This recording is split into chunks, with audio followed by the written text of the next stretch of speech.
Good morning. How's everyone? Oh, I don't think I heard you. How's everyone? Uh, isn't this a great seminar? Ah, look, we have visual aids this morning. Um, thank you for. I'm Kevin Young. Thank you so much for skipping church and coming to this talk about lying. Um, I'm talking today about the hoax, which is something I've been thinking a lot about. I spent the past, it's about 7 years now, writing about fakery in American life, and it resulted in a book called Bunk, which I'm going to read some from today and talk a little bit about. And when I was writing it 6 years ago, or 6 years before it came out, I started thinking a lot about fakery and where it comes from, how do we recognize it, and I thought, no one will care about fake news or fake things. Who will care about this? And then somehow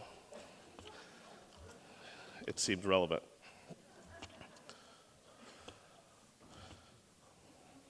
So I started thinking about three big questions. The first was, are hoaxes different now? Have they changed over time? Because hoaxes are old as time, but it seems to me that there's something that's changed in them, and we'll talk a little bit about that. Also, I was wondering, has the hoax gotten worse recently? Or as I say in the book, worser? Are things worser now? And then thirdly, is there something especially American about the hoax? Again, hoaxes exist at other places, but have we perfected the hoax in a certain way?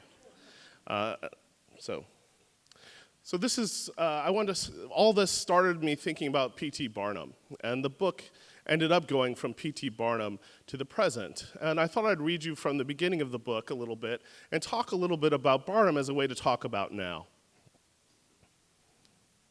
The first chapter is called The Age of Imposture. It starts with a quote. "What the American public always wants is a tragedy with a happy ending. If William Dean Howells was instinctively right when he said this to his fellow novelist Edith Wharton, then the hook of the modern hoax has been to separate that tragedy from the American happy ending. Recently, the hoax, at least after the 19th century, that Wharton and Howells had just seen turn, pretends every tragedy is far worse than it really is, if only to make the scripted ending, no matter how apocalyptic it may be, all the happier.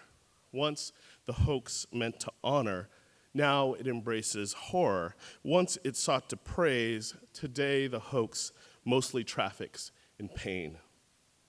Yet across the 19th century, the honor and horror of the hoax briefly blended into humor of a species we might call dark. 19th century America regularly reveled in the contradictions of what famed showman P.T. Barnum called humbug, his many audiences taking pleasure in hoaxing and being hoaxed. What folks wanted was a show, and not necessarily an especially good one. Take the Fiji Mermaid, and this is an ad for the Fiji Mermaid, which Barnum bought and displayed starting in 1842. The exhibit was nothing more than a monkey's upper body, head, arms, torso, sewn together with a fish's tail, looking nothing like the beautiful images used to advertise it. Those who paid to see the humbug surely experienced a number of things, not least of which was a feeling of being fooled, but also a not unpleasant realization at how foolish they had been to be so eager. How could I have believed in mermaids? Viewers' betrayal mixed with being humbled, both a wish and a form of curiosity, curiosities being Barnum's name for the array of exhibits, freaks, and humbugs presented in his rather elegant American museum, bought from its former employer in 1841. Of course, there would have been a quite different reaction had Barnum marketed his humbug as, say, the Massachusetts Mermaid. It turns out he had earlier advertised a Dorchester Mermaid that wasn't so successful. The advertisement promises exoticness, seen in Barnum's phonetic spelling of the island of Fiji. It was spelled F-E-E-J-E-E, that both preys on and plays with provinciality. And so when you went in the door, you would have seen this kind of advertisement. And when you went in, you would see something like this. This is the Fiji mermaid as held in Harvard's museum.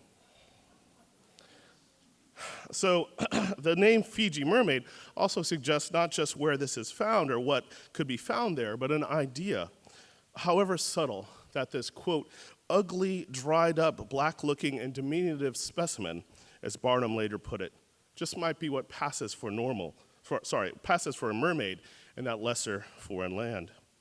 This would only grow worse when he exhibited several actual Fijians and at least one African American as Fiji cannibals in 1872.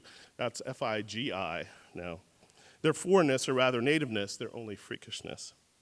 The mermaid worked exactly because it provided that mix of shame and superiority that constitutes the humbug. So Barnum has a great book called The Humbugs of the World from 1866. In this, he talks a little bit about his hoaxes and other hoaxes. He exposes some because, like any good hoaxer, he's obsessed with other people's hoaxes. But he also talks about the definition of humbug. And he says a humbug as a noun, he objects to Webster's definition where he says, quote, humbug as a noun is an imposition under fair pretenses, and as a verb it is to deceive and impose on. With all due deference to Dr. Webster, writes Barnum, I submit that according to present usage, this is not the only, nor even the generally accepted definition. He goes on to say that instead, a humbug is when you don't provide a good show. A humbug isn't the tricking. The humbug is when, if you walk out of this saying, that wasn't something to see, even if it's not the thing he promised, that's when a humbug exists. I also want to think about the ways that he talks about Webster because he's trying to claim what Webster's trying to claim is an American language. Jill Lepore writes about his original dictionary was supposed to be a dictionary of the American language. And he means to define humbug as an American ideal, Barnum. This raises a central question. Is there something especially American about the hoax? Where the 18th century was the hoax's height in Britain, the 19th century starred the United States, so much so that someone at the time called it the age of imposture. Hoaxing would prove one key way 19th century America sought to establish its bona fides after the fact. Just as a century before, Shakespearean fakes and finds were attempts to claim ancestry and British culture's supremacy. The age of reason gave way to romanticism, which prized truth, originality, mystery, and beauty, while also including a bevy of fakers who capitalized on those various things. In contrast, born in the 18th century as an adult, as critic Curtis McDougall writes, the United States during the 19th century felt the lack of a childhood with its rich memories and cherished traditions. This lack led to a host of hoaxes. There's indeed a powerful, persistent notion that the American character is filled not just with tall tales and sideshows, but also with con men and fake Indians, pretend blacks and imposter prophets with masks and money. So Barnum's first big act was in 1835, which we're going to talk about in a minute, which was Joice Heth hoax. Joice Heth was a woman he claimed to be George Washington's nursemaid. This would have made her, in 1835, 161 years old. You can see in the middle there, if you can see it, age of 161, and she's very much claimed as that. And one of the fascinating things about the Heth hoax is the way that he uses her, what we think was servitude. We think that he bought her, and she was an enslaved person. We know she had been enslaved. And that she was then displayed all over the Northeast and traveled around and was incredibly popular. People would come from all around to see her. They would physically touch her. And they were trying to, I think, touch the hem of the garment that touched George Washington. And what I think is interesting is this desire to sort of return to this great past, sort of America greatness. There's something about America being great again or something that was part of this desire. And you can see in a place with not long origins, relatively speaking, that this would be really desirable. So Joice Heth is a fascinating figure, and is 1835. And one of the places that she was popularized was in the penny press. And so I'm going to show you a little bit about that. This is from an Italian edition of The Moon Hoax, which also took place in 1835. And one of the things that I think is really fascinating about these hoaxes and what allows them to happen in 1835 specifically is the invention of new media. And the penny press is very much a cheap, everyday thing meant for working folks. Papers were usually a nickel, and this suddenly is more like a broadsheet if you've ever seen a penny press paper. And it's really crammed in there, but it was only a penny. It's a fifth as the price. And one of the things that spurred along the penny press was fakery. And in its promise of accessibility, the news immediately, a kind of different perspective, very much the penny press resembles the internet. And in its kind of popular qualities and in its filled with hoaxes, they seem very similar to me. The moon hoax was in 1835, like I said, and it was in a paper called the New York Sun. And one of the brilliant things about the hoax is it kind of every day said, look, there's these discoveries on the moon. And it took a real astronomer, Herschel, and said that he was in the Cape of Good Hope observing the moon close up. And by day 5 or 6, he's revealed that there's not only people on the moon, but like biped beavers and various things. And so this is an imagined notion that you can see on the right, if you can see, these winged figures, and that was one of the exciting things for people. And people then started, saying, well, how can I send Bibles to the moon? How can I colonize this space? And what's interesting is, I think the reason for me that this was also successful is it reproduced on the moon conditions on the Earth. It was not about the moon, it was about, and the reason the hoax took hold is because it thought about some of the questions displaced to the moon. Some people have read the moon hoax as early sci-fi. Certainly it's a contender.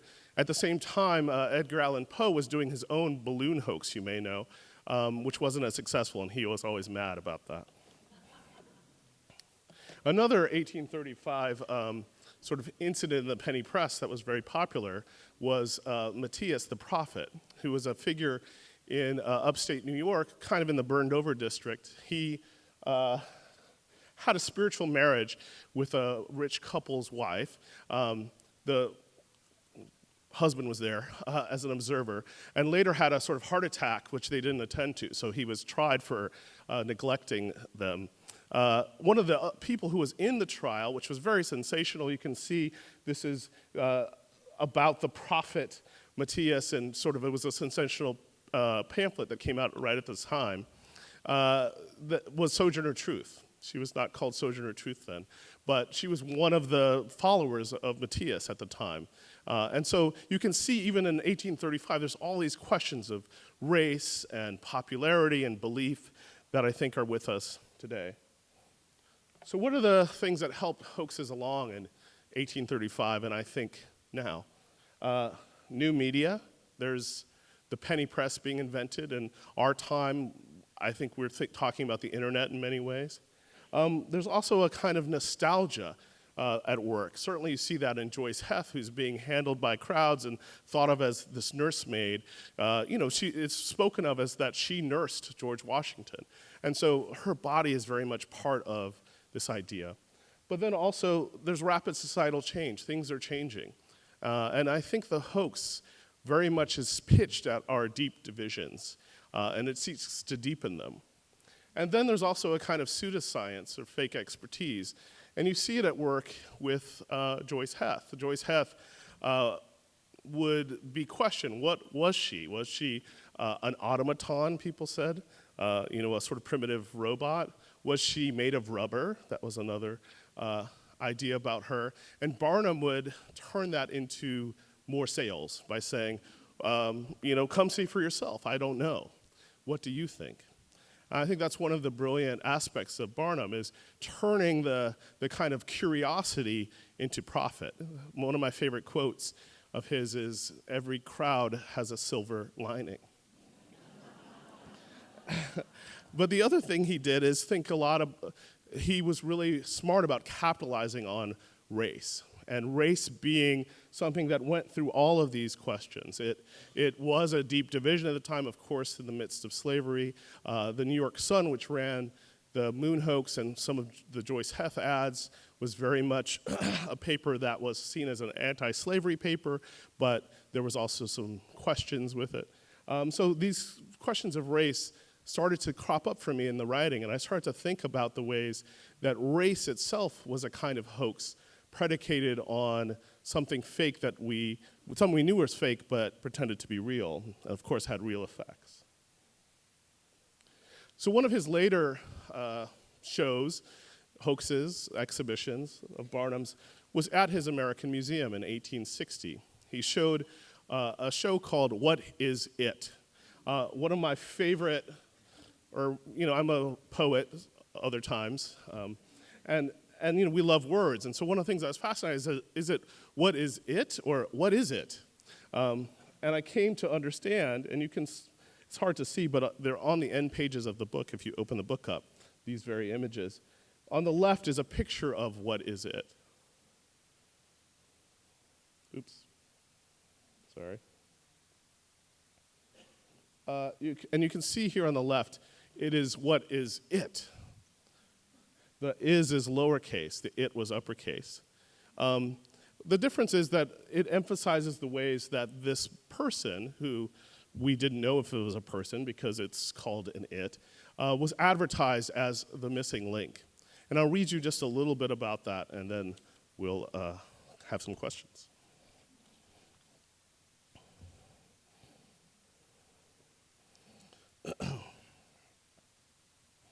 For Barnum, naming provided much of the power of a show.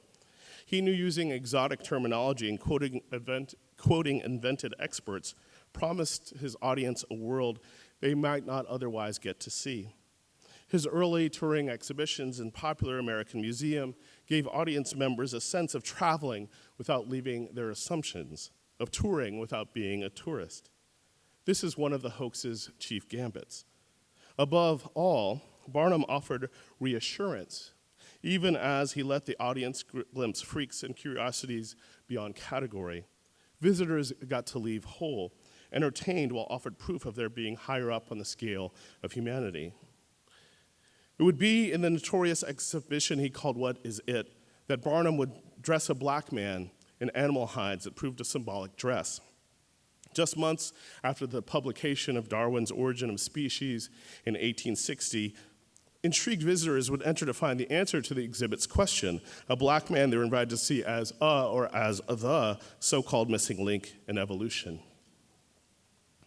It is an indication of how the century's views on race did not free up, but only hardened the Negro gone from handmade to inhuman in a genealogy of brutishness. Heth could be many things, a curiosity, a machine, almost an animal, but she wasn't quite an it. With the emphasis purposefully not on the is, but the it, Barnum advertised the man he called What Is It as a nondescript. The term was actually taken from the newly formed field of natural history, used by the likes of Charles Willson Peale in his groundbreaking museum. But nondescript in Peale's day meant a specimen as yet unclassified in terms of species, not one that sat outside known species altogether. Think of it. So this is a phrenological journal from a few years later, and you can sort of see that chain of being that was getting referred to in the pseudoscience of the day. Starting in 1835, that's about when phrenology took hold, as well as blackface, which I talk about in the book. So this is a pamphlet of Zip. He was later called Zip, but he was often called the original What Is It? And this is a kind of idea of the imagery that would greet you, and this was a kind of keepsake you would take away with you if you saw What Is It or Zip. And on the right is a kind of example of somewhat what we think the exhibition itself looked like. Again, people were by now used to sort of seeing an advertisement for the Fiji mermaid and coming in and seeing this grotesque thing. And in a way, Johnson here, his name was Johnson, was depicted as a grotesque. So one of the things that happened when I was doing the research is I saw this picture of him. I found it in my research, and I realized, because people, even well-meaning people writing about it, say this was so terrible. Barnum had to speak to this man who was thought as microencephalic. I'm sorry, mispronounced that. But I realized it might just be a haircut, that he was probably not anything but a sort of willing, unwilling participant in this strange show. But I'm going to read you a little bit about his later life that might help us think about the ways that Barnum constructed him and constricted him, and that he sort of challenged. Now, I've seen pictures of What Is It, and the performer, William Henry Johnson, looks very much like a person. In no way does he resemble his depictions in the papers of the time or the advertisements of Barnum's American Museum, hunched over as the requisite cannibal or fitting his billing as the monkey man, an indistinct racial grotesque in an artificial jungle landscape.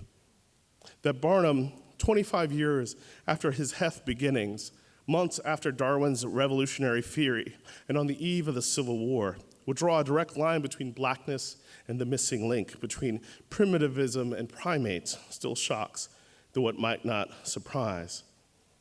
What Is It produced an array of publications and publicity, including the usual studio portraits and pamphlets as mementos to accompany the freak show.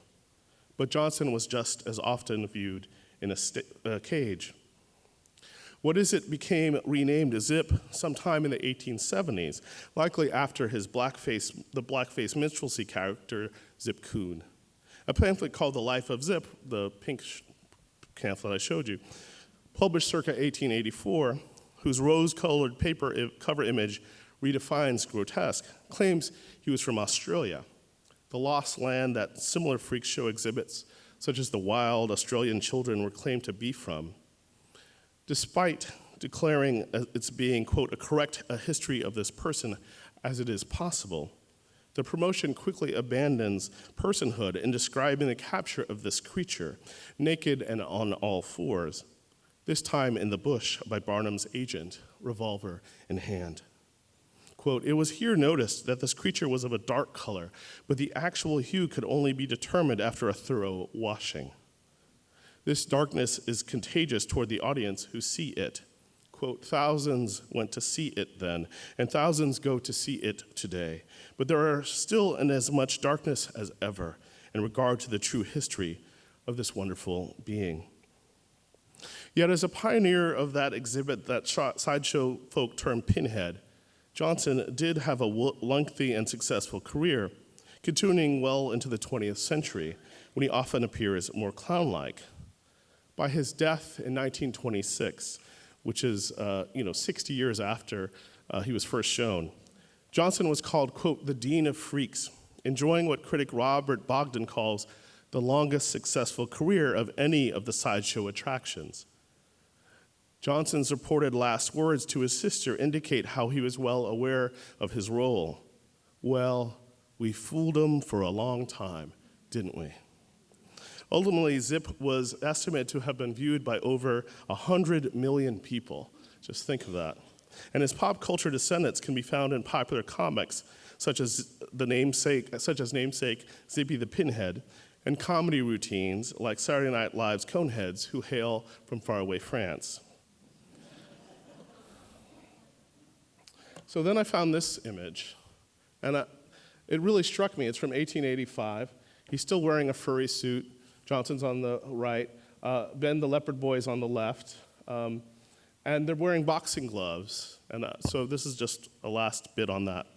An 1885 photograph by Eisenman, a studio that regularly captured circus folk, depicts old Zip Barnum's What Is It? Again, the is lowercase in the writing, alongside Ashbury Ben, the leopard boy, aged 17 years. The image remains especially powerful in its difference from the nondescript degradations from just a quarter century before. Johnson looks almost regal, furry suit notwithstanding, zip across his waist like a prize belt. The pair defiantly eyes the camera, boxing gloves on, as in the promotional photos of Andy Warhol and Jean-Michel Basquiat, posed as pugilists for their groundbreaking collaboration show a century later. Ben even has Basquiat's early blonde mohawk haircut, if you can see that. The image is literally reverse. Zip appears backwards on his belt. But if you look closely, Johnson has an image of George Washington pinned to his chest as if it were a war medal. The photograph offers a reversal of Heth's fate, Johnson literally attaching himself to the father of our nation to offer himself up as his own foundational figure. So I'm just going to end with some more Barnum talk and then open it up. But one of Barnum's sort of last great hoaxes, humbugs, was the Circassian beauty. The Circassian beauty was based on an idea that gives us the term Caucasian, or the Caucasus Mountains, where it was said that the purest and most beautiful white women were found. He sent his agent, presumably the same one who went in the bush to catch what is it, to buy a girl of this nature. This did not work. But someone walked into his studio and wanted a job, and he said, well, you'll do, and created this thing called the Circassian Beauty. This is her. Her name is Zulema Agra, the Star of the East. And he did what's called mossing out her hair, put her in these kind of pantaloons and outfits, and created this act called the Circassian Beauty. It basically then looks a little like an afro. And so it's sort of strange, this kind of confluence of this beauty who's meant to be quite explicitly the height of white beauty, but then also has an afro. And many of them, it would seem, are light-skinned black women. He also did this with children. This is not Barnum's exhibition, but this happened with children. This is Cannibal Fairchild. And I think that's the same person, don't you? This is another example. They all had Z's in their name. This was part of the I don't know, shtick. And so this is Aggie Zelucia, who appears to have albinism as well. And if you look back on one of those American museums, he would exhibit white Moors. And this was often someone with albinism who might be African American, though sometimes it was someone, I think there was a Swedish family too. I want to end with some actual Fijians, not mermaids. But this is Fiji Jim and Annie, who he also showed Barnum did. And some of they're in the 1860s and 1870s. And some of their pictures are really powerful, I think. This one, he looks fierce. They have a look in their eye back at the camera that I think is really stunning. And what I realized thinking about this was the ways that we're always negotiating these questions of display and division, even now, especially now. And what of sort of the penny press, what has changed now? What would the equivalent be of seeing one of Barnum's humbugs? And I happen to love The Bachelor, as my wife Kate knows.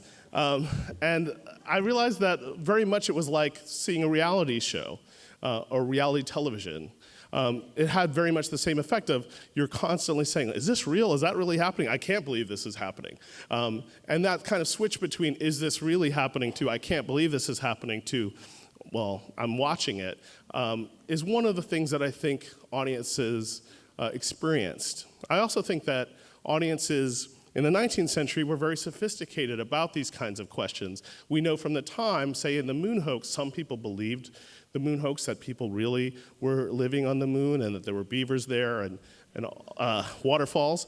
But a lot of people sort of took pleasure in the not knowing or the questioning.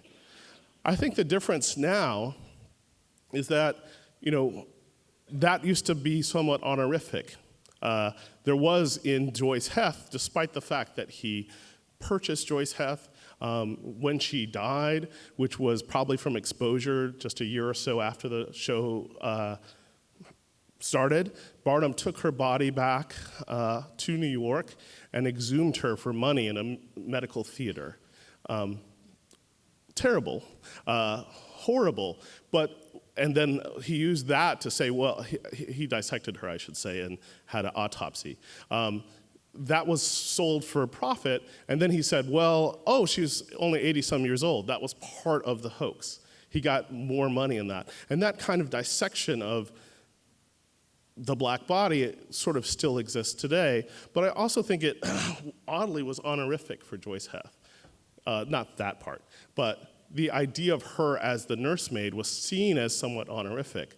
And now hoaxes are generally figures of horror. If we think about, say, Pizzagate, which was happening right as I was finishing the book, this idea that there was a pizza parlor that in the basement, it doesn't have a basement, there was a horrible sex ring going on and all these unimagined horrors, you can see some of the difference, but it also circulated around power and questions of gender and wholeness, the deep divisions in our culture.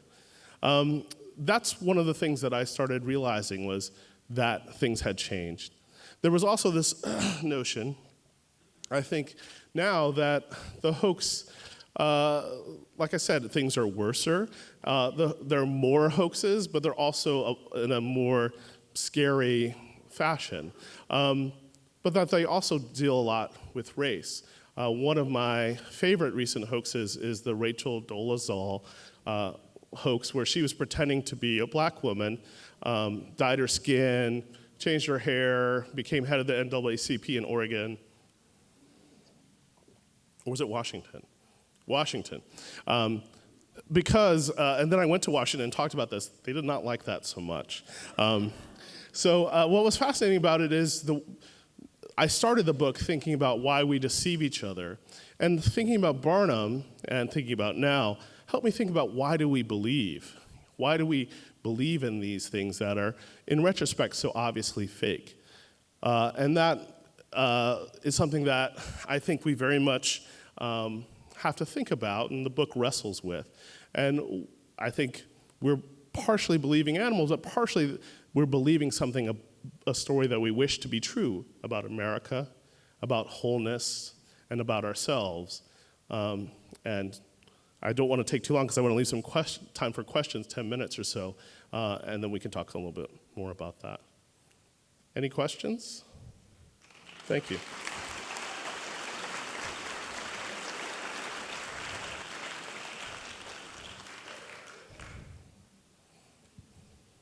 Please stand to ask a question.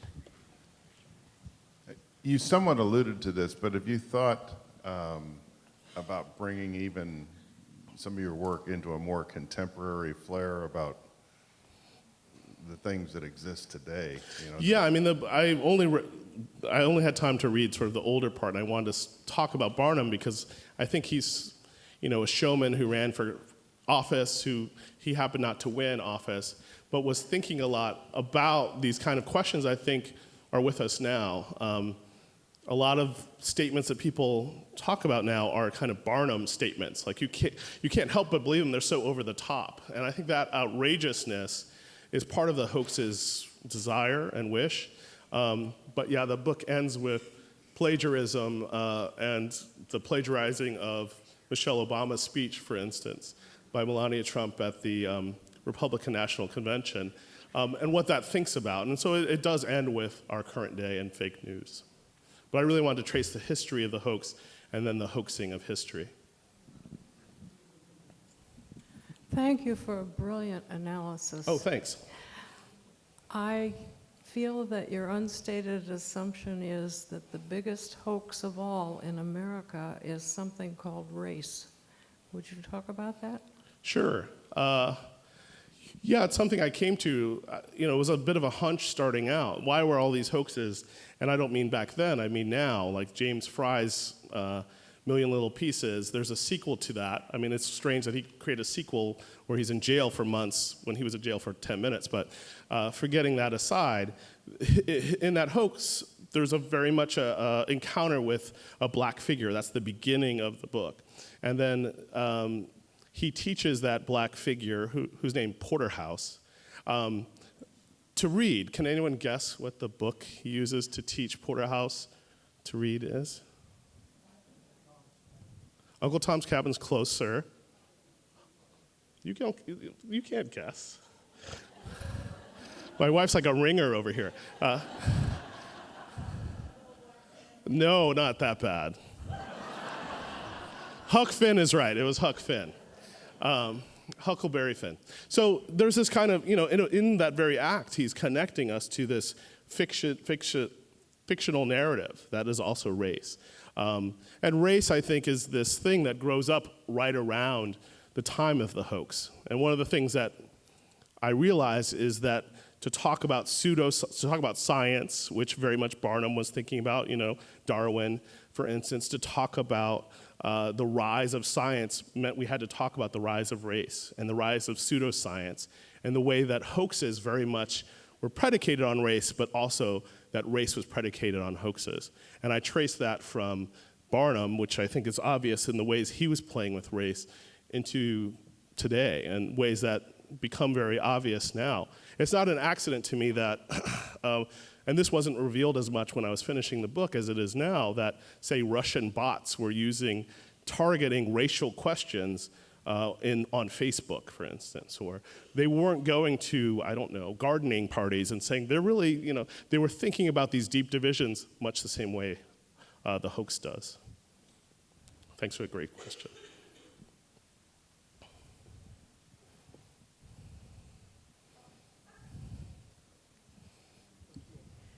Wonderful talk. Thanks. Yeah. What do you think of the movie The Greatest Showman and the depiction? I didn't see it. I'm sorry? I didn't see it. Oh, okay. It'd be worth seeing because I think the depiction is very much different than what we're sort of getting from your discussion. Yeah, than reality. Yes, exactly. So Strange that a Hollywood movie, the story. I mean, it really elevates P.T. Barnum, and you don't get any of the sort of Right. And there's a kind of band of outsiders quality to it, isn't there? Absolutely. Yeah. Well, I think what's interesting is there was outsider quality, and many of the show people who, and William Johnson, who is on the cover of the book and who I talked about as What Is It, had a long career and made a career of this sort of being what they often refer to themselves as freak. And I talk a lot about that idea. So it is a little complicated, but it's also, we're much more complicit in the creation of the freak show and the popularity of the freak show. The ironies is that freak shows sort of decline in popularity because they become super medicalized, which isn't always good for the people with different bodies born into them, who at least were seen as kind of miraculous once upon a time. And so there's a lot of problems with race and medicalization and the freak. As the century progresses, it gets kind of worse, not better. And that's what I was trying to illustrate with What Is It versus Joyce Heth, who at least was not an it.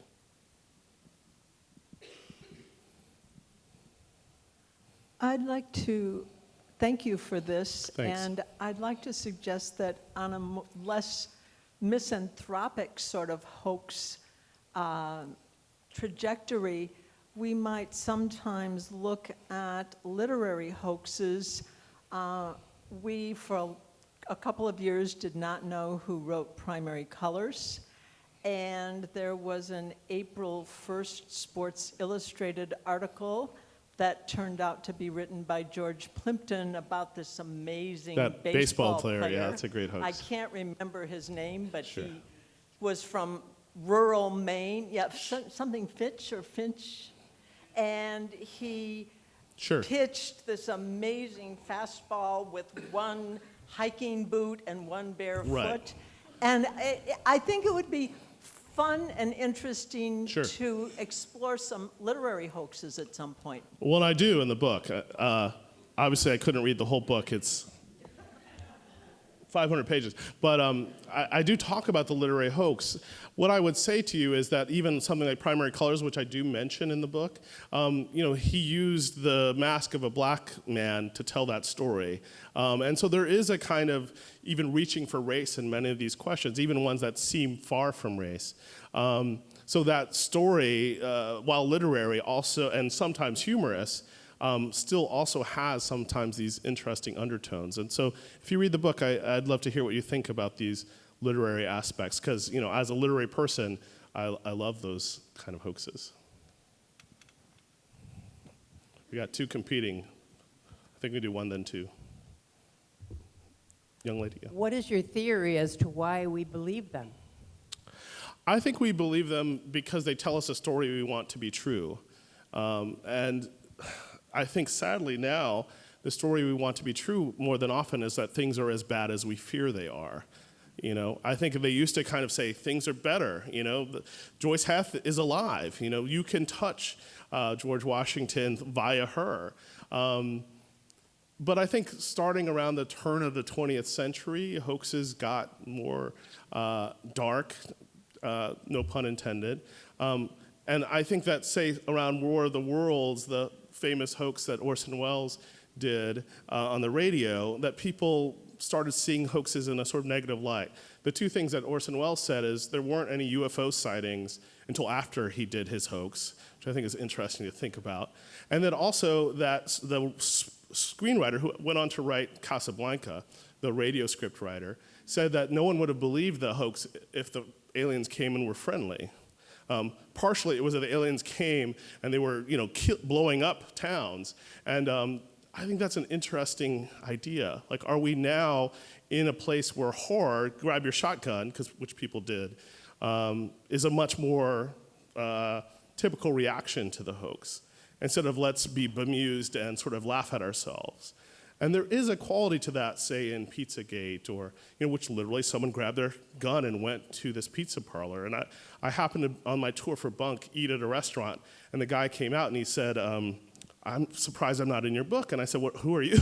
And he said, I own not only this restaurant, but the pizza parlor next door, which is where Pizzagate was. So we went next door, and the guy there told me an hour and a half worth of stories of the crazy kind of hoax reactions. And if you think about how the internet has shaped us, or we shape the internet, there is this kind of reactionary quality to it, a reactive quality, I should say. Before Barnum, Circassians were depicted in neoclassical art. Sure. Most famous being Hiram Powers' Greek slave girl, the Sure. Circassian being pure and white and all. But Right. that was before Barnum. It wasn't Absolutely. It wasn't a bunk. It was aesthetics. Well, that's an interesting distinction. I would say that Bunk and aesthetics were so related in Barnum, but also before Barnum. Barnum was really smart at, he created a new act out of this need. But the term Caucasian comes about sort of very late in the racial categorization. It's made up, perhaps you don't know. And so this idea of every white person being from Circassia is just a made-up fiction. And it gets depicted in art, of course, and then it becomes depicted in various forms of bunk. One of my favorite hoaxes is a woman in England who claimed to be from Asia. She started walking around in 1820 saying that she was, from Asia, just in a kind of general sense, and speaking in this Babel language. And she was described in the newspapers as Circassian by people. She was a white lady from Bristol named Mary Wilcox. What's fascinating about her is that she, and she was princess, I'm spacing on her last, she claimed to be a princess, of course, because in the 19th century you would say you were royal, and in the 20th century you'd say you were native. These aren't opposites, but often related. And what's fascinating about her, Princess Caribou was her name, is that she starts speaking this Babel language, and someone starts speaking back to her and says he knows her language. And I think in many ways that's a metaphor for us, In many ways we're like faking along with the person, and that's the weirdest thing about a hoax is the people say, yes, I know that person, or I recognize her language. And in some ways that act of fake recognition, what does it gain us? But it's clearly part of our, the feedback loop of the hoax, which I talk about a lot. Thanks a lot, everyone.